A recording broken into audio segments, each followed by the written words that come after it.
Assalomu alaykum aziz kitobxon do'stlar, kitobsevarlar. Mana bugun men sizlarga o'zim o'qigan asarlar ichida menga juda qattiq ta'sir qilgan, hayotimni o'zgartirishga sababchi bo'lgan asarlardan biri Javon Jovlievning Qo'rqma asari haqida ma'lumot berib o'tmoqchiman. Qo'rqma. Bu so'zni ilk bor kitob muqovasida ko'rganimda o'ylab qoldim. Nimadan qo'rqmaslik kerak deb. Kitobni o'qishni boshlagandim, avval uncha yoqmadi. Hamma narsa boshqacharoq, g'alati uslubda yozilgandek tuyuldi. Ammo sahifalarni ochgan sari o'sha qo'rqma so'zining necha og'ir yurakka yaqin ekanini his qildim. Asarda 70 nafar o'zbek talabalarining o'tgan asr boshlarida Germaniyaga ilm fan o'rganish uchun jo'natilishi, ularning jadidlar orzusi yo'ldagi jasorati haqida so'z boradi. Ularning asosiy maqsadi millatning taraqqiy ettirish, mustamlakadan chiqarish va ilm-ma'rifat orqali yurtni qutqarish bo'lgan.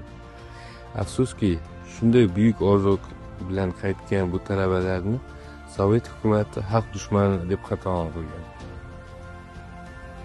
Muallif Javon Jovliev asarda faqat tarixni aytmaydi, balki bugungi kun talaba yoshlarga ham ko'zgu tutadi. Qoravoy, telefonchi obrazlar orqali bir asr avvalgi talabalar millat uchun o'qiymiz deb jonini fido qilgan bo'lsa, bugungi yoshlar ko'pincha o'z manfaati uchun o'qish bilan cheklanib qolmoqda. Asarda aynan shu taqqoslash orqali biz zamondoshlar nima uchun o'qiyapman, nima uchun yashayapman degan savollarga javob izlashga undaydi. Qo'rqma, bu nom bekor tanlanmagan. Muallif bizga shunday deydi: fikringni aytishdan qo'rqma, bilim olishdan qo'rqma, haqiqatga tik boqishdan qo'rqma.